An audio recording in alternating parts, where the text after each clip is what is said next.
Oke, Assalamualaikum warahmatullahi wabarakatuh. Kami dari kelompok 2 dari mata kuliah Literasi Digital dan Pemikiran Desain mengenai pertanian perkotaan di ruang terbatas.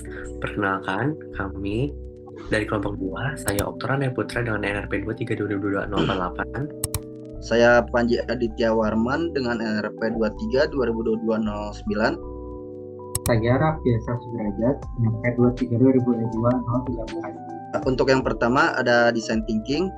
Design thinking itu sendiri adalah pendekatan yang berpusat pada manusia terhadap inovasi yang menarik dari perangkat perancang untuk mengintegrasikan kebutuhan orang, teknologi dan persyaratan untuk keberhasilan bisnis.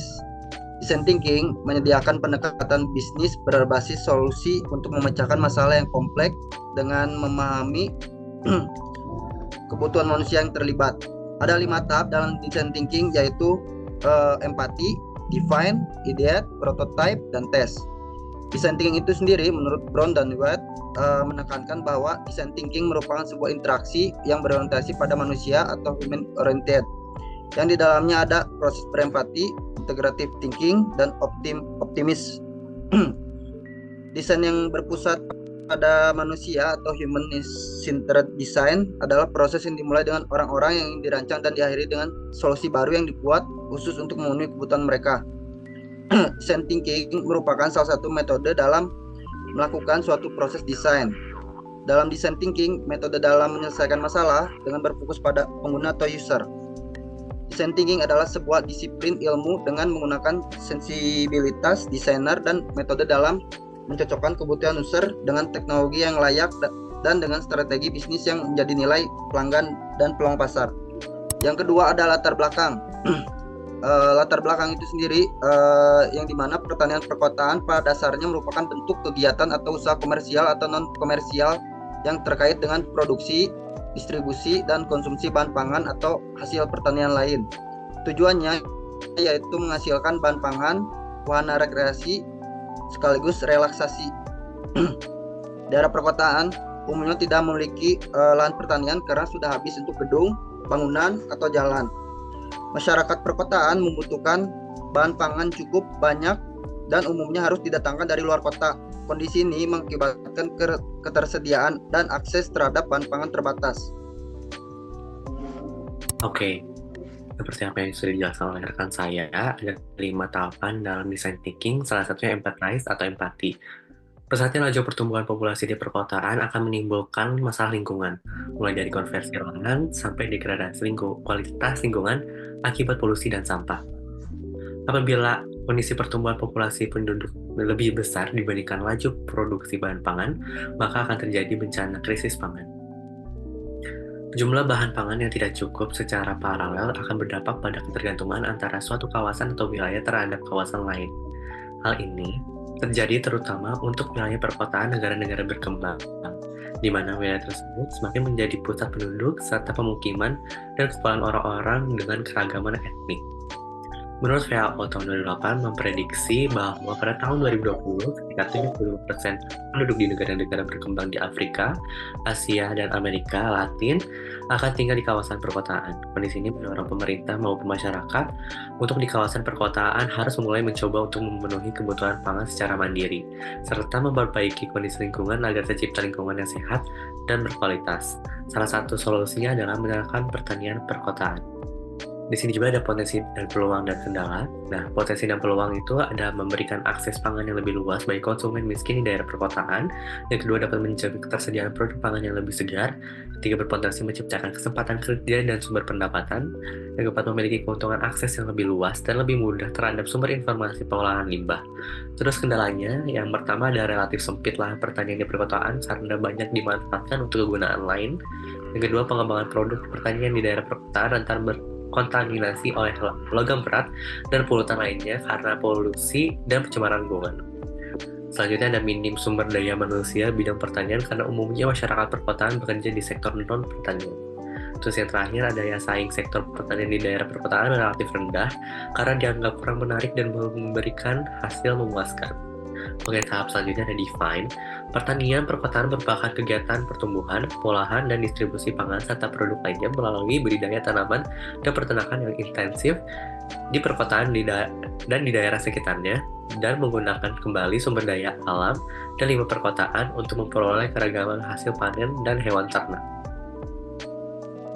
Bentuknya meliputi pertanian dan peternakan kecil intensif, produksi pangan di perumahan, land sharing, taman-taman atap atau rooftop gardens, rumah kaca di sekolah-sekolah, restoran yang terintegrasi dengan kebun, produksi pangan yang pada ruang publik, serta produksi sayuran dalam ruang vertikal.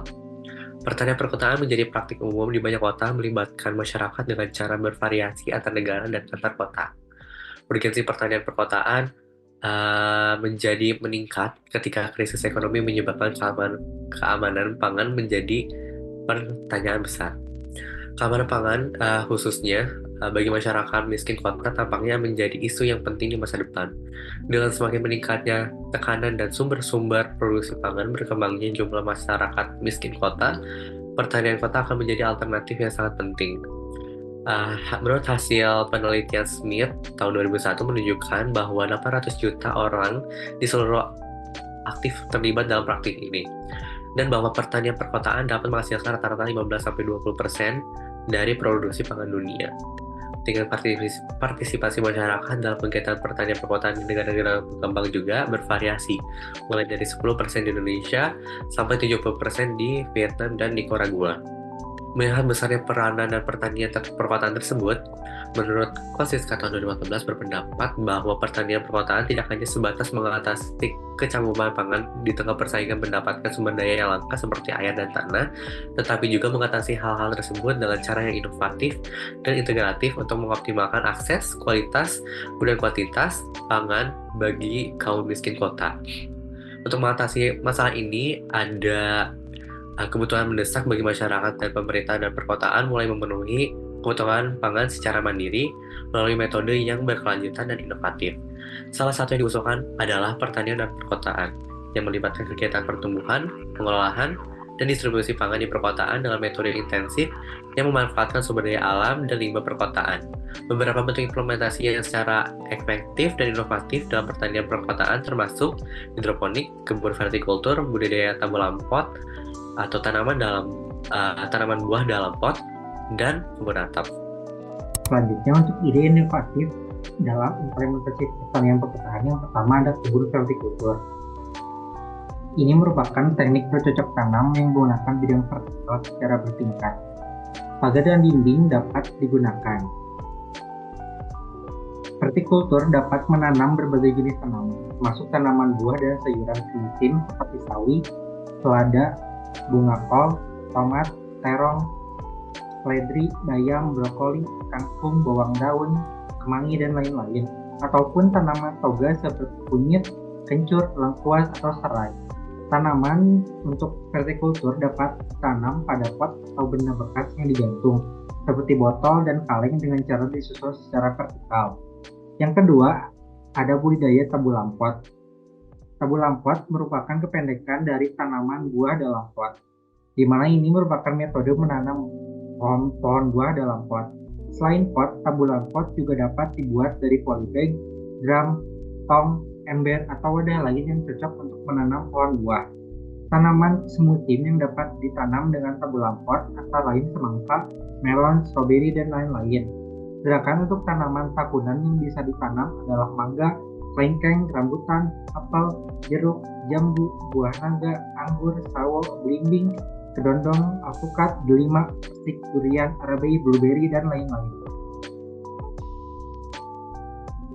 Selanjutnya ada implementasi untuk kebun atap, di mana kebun atap dapat dimanfaatkan untuk berbagai macam seperti budidaya tanaman, area bersantai, atau bahkan untuk kolam.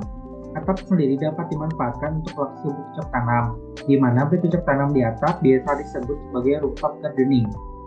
Rooftop gardening memberikan berbagai manfaat seperti mendukung produksi pangan, menciptakan lingkungan hijau yang sejuk dan ramah lingkungan di sekitar rumah, mengurangi asap debu di atmosfer, bahkan dapat meningkatkan kualitas udara dan mengurangi emisi CO2. Yang kemudian ada implementasi untuk hidroponik, di mana teknik hidroponik merupakan teknik pertanian yang menggunakan media air atau larutan khusus. Nutrisi yang biasa ditemukan di tanah diperoleh dengan melarutkannya di dalam air. Padahal untuk melakukan hidroponik seringkali dipasang khusus menggunakan instalasi pipa paralon. Pada hidroponik juga bisa dibuat sendiri dari ember atau kaleng cat yang diisi air. Ember atau kaleng cat ini kemudian ditutup dengan spons untuk dapat ditanami tanaman. Beberapa tanaman yang biasa ditanam antara lain sayur-sayuran seperti kangkung, sawi, pakcoy, bayam, dan lain-lain. Dan juga beberapa tanaman buah-buahan seperti tomat, strawberry, semangka, melon, dan blueberry. Nah, ini untuk gambaran prototipe. Yang pertama ada untuk prototipe kebun vertikultur, di mana tanaman-tanaman disusun secara bertingkat di dinding atau di pagar.